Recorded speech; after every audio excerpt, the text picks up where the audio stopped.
Hey up everyone. Since Shang Xue announced his departure from Kove, there have been many riders left wondering what the motorcycle maverick was going to do next. With the approach of the Chongqing Motorcycle Exhibition, there had been much talk about Zhang Xue's new company leaking out, and the man who insisted on chasing his dream of winning the Dakar seemed to be coming back. Today opens another page on this engineer's interesting role in the motorcycle world.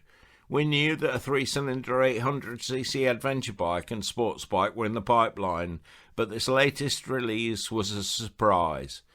The return of Shang Xue would always be noticed, but with the unveiling of another brand new sports bike, he is making waves again. Now, this isn't just another Chinese motorcycle hitting the market. Some of you will remember when I introduced Shang Xue as the founder and chief engineer of Kove Motorcycles. Then he mysteriously stepped down earlier this year with no real explanation, leaving everyone scratching their heads. Well, he's back with a bang. And he's bought a 500cc 4-cylinder screamer of a sports bike that takes Kove's own 400cc 4-cylinder sports bike to a whole new level. I hope you enjoyed the video, and if you do, don't forget to like it and leave a comment to help keep the YouTube algorithm on side. You can support the channel, but please don't use the YouTube giving button because they take most of it. There are the T-shirts on the website and other merchandise, or there is a direct donation link in the description via Kove, which means all the donation gets to us. Anyway, the ZX in the name isn't exactly subtle, so you can see exactly the market it is aimed at. But having the name Zhang Xue, the use of the term ZX does seem quite apt. Let's take a proper look at what this new ZX500RR is all about. First off, we're looking at a high revving 4-valve per cylinder inline-4 500cc engine that will push out around 85 horsepower at 13,500 RPM. With a maximum torque of 46 Newton meters or 34 foot-pounds, coming in at around 12,000 RPM. That is some serious punch for a bike in its class, especially when so many 500s are now so lackluster when it comes to performance. The Shang Xue bike might have a few more cc's than the Kawasaki ZX4R, which is its most obvious competitor, but the Kawasaki is producing just 77 horsepower from its 400cc engine, so on power, the Kawasaki now seems like it is lagging a little. Where there is an even bigger difference is with the weight. The Shang Xue bike weighs in at just 168 kilos dry. That's properly light, especially when you compare it to the ZX4R at 189 kilos. So more power from less weight means a significant advantage when it comes to power to weight ratio, which as we know is what makes the real difference when it comes to performance. Zhang Xue is claiming a top speed of 150 miles an hour or 240 kilometers an hour and a 0 to 100 kilometers an hour time of just 3.4 seconds. That's almost the equivalent of a 0 to 60 time, but not quite. Regardless, it's not too shabby at all, and could be a real problem for Kawasaki when it comes to the success of the ZX4R in Asian markets. The chassis specs are pretty impressive too. You're getting a 1390mm wheelbase, which should make it nice and nimble, and a seat height of 795mm. That's going to make it accessible for most riders regardless of their height. The fuel tank holds 15 litres, which should give you a decent range between fill-ups unless you're on a track, and that is somewhere I think this bike will be perfectly suited. As a track day toy, it would be easier and lighter than many bigger bikes, and with a cheaper price point too. It would just make great sense. In terms of the hardware, they haven't skimped either.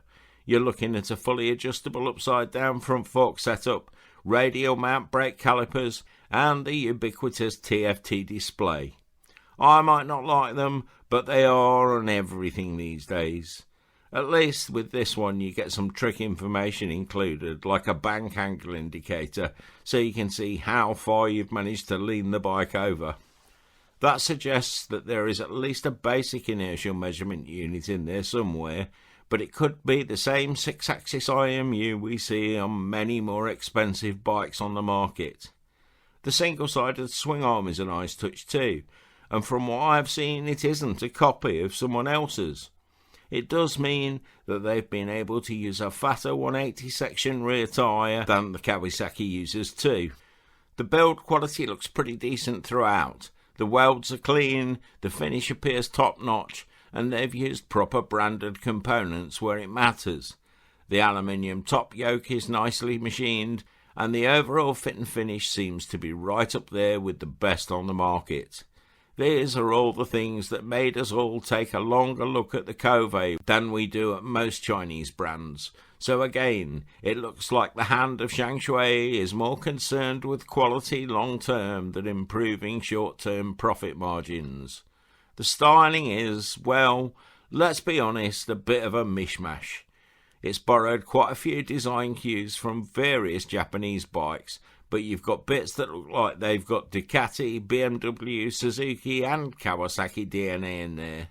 They've even gone with the distinctive historic Kawasaki lime green colour from the 80s race team. What I find striking is the attention to detail. The exhaust system looks more like it came as an aftermarket system, and puts the huge horrible systems we see often these days to shame. Then there are various bits of carbon fibre detail dotted around the bike. Again, something you will only see on top of the range bikes from most manufacturers. Then we get the tail light with a distinctive Z shape in it to emphasise the name of the engineer, as well as his inspiration from Kawasaki. Because let's get something straight. As I said after his resignation from Kove, this is a man who I can't see sitting on his hands for too long. Shang Xue isn't just stopping with this bike either. He's already announced plans for a naked version called the 500F, which is likely to take on the 400cc Kove bike head-to-head. And there's already talk of an 800cc adventure bike and an 820RR with a 3-cylinder engine coming in 2025.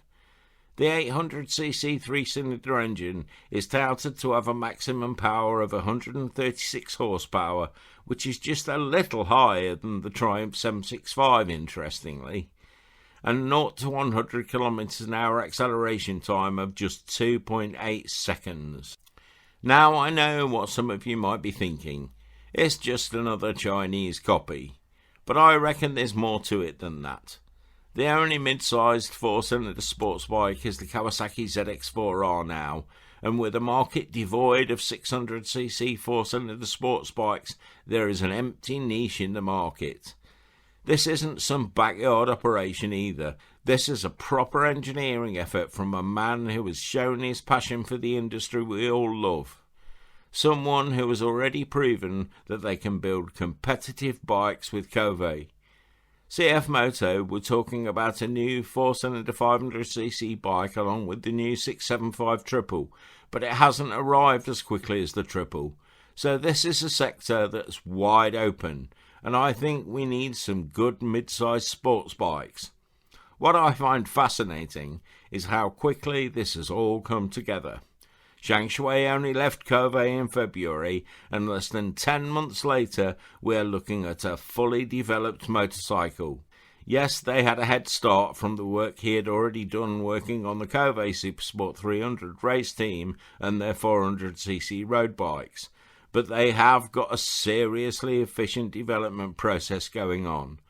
The real test, of course, will be how it rides. On paper, the performance figures look promising, but we all know numbers only tell part of the story. The proof will be in the pudding, as they say, but this is someone with a good track record on delivering his promises. One thing is for certain, this bike represents something bigger than just another entry into the middleweight sports bike category. It shows how quickly the Chinese motorcycle industry is evolving and how they are now targeting both bigger engines and the performance market head on. Whether it'll be a success or not, only time will tell, but you have to admire the ambition. Zhang Xue could have played it safe, but instead he's come out swinging. This is a proper sports bike that on paper at least looks like it could give the established players yet another headache.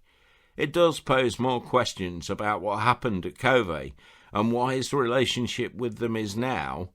Has he sold his shareholding to fund the new company, or does he still have any influence there? I guess if we ever get the full story, that is another case of time will tell. Another thing that intrigues me is the interconnected web of the different Chinese companies that we in the West can only guess about. Shang Xue has worked for many of the big manufacturers already, from Longqing with the BMW 800 and CF Moto with the Kove 800 versions of the KTM LC8C engine, but also QJ Motors and more. He is obviously very well respected inside the Chinese industry and has made a lot of friends and contacts along the way. What he has proven already, I think, is that if you are looking for someone in the Chinese motorcycle industry who can get the most out of an existing package, Zhang Xue is quickly becoming the go-to guy. In China, they have a concept that translates vaguely as face. It is a measure of the standing with which an individual is seen by his co-workers and contemporaries, a term that involves respect, honour and social standing. The term in Chinese is mianzi, and I surmise that Zhang Xue has very strong mianzi. CF Moto, Zontes and Longqing all have three-cylinder engines in various stages of development. How much they owe to the old MV Agusta Brutale triple engine, we may never know, but at least one of them is obviously working with Zhang Xue to push the development of that engine forwards. I, for one, am really looking forward to seeing how this one develops, and I'll definitely be keeping an eye out to see if these upcoming models ever make it to Western markets. If nothing else, it's going to make the middleweight sports bike market a lot more interesting, especially because we have lost all the high-performance 600s now. Let me know your thoughts in the comments. What do you think about this new challenger from China? If you've enjoyed the video, I hope you'll consider supporting the channel. Please don't use the YouTube giving button as I said, because they take most of it. Instead, head over to the website where you can find the best biker t-shirts in our shop. We do plenty of custom work too, so if you've got an idea for a design, just give me a shout. There's also our Redbubble shop where you can find mugs, hats, wall art, sweatshirts, phone cases and more. Over 60 products with great quality printing delivered worldwide. Basically, if you can print on it, we can usually supply it somehow. Just drop me a line via the contact page on the website. There is a direct donation link in the description via Kove for anyone who prefers just to donate though. Don't forget to check the community page for promo codes and discounts too. And while you're at it, go take a look at our blog. It's packed with even more articles, videos and other tales of motorcycle adventures. Please don't forget to like the video and subscribe to the channel if you haven't already. Join the best motorcycle community on YouTube and be the first to see any new videos when they come out. And always remember, keep your spanners close and your keys even closer. Ride free, everyone!